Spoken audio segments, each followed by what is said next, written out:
I can't. Two words that you probably use way too often.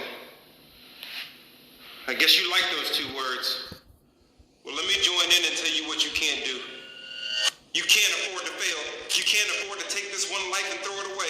You can't afford to leave no legacy. You can't afford to not chase your dreams. You can't afford to not experience the reason why you were created. You can't afford to not love the people who love you. You can't afford to not forgive the people who hurt you. You can't afford to not give to the one that you know is in need. And you can't afford to not give God the time that he desires from you on your knees. You can't afford to continue to allow substances to abuse you. You can't afford to continue to cheat on the people that remain true.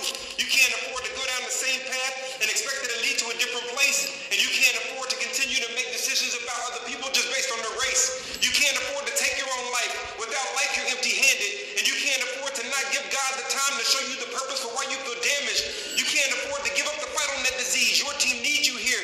And you can't afford to remain loyal to people who are disloyal to you out of fear. You can't afford to continue to live for the validation of people who are too cruel to validate. And you can't afford to not open your heart to that person because of your past relational failure rate. You can't afford to be pessimistic about your own future and expect your future results to be optimistic. And you can't afford to continue to make the positive I can't and then expect a withdrawal of greatness. The bottom line is, I think you're right this time. You can't. The movement of this music should be free.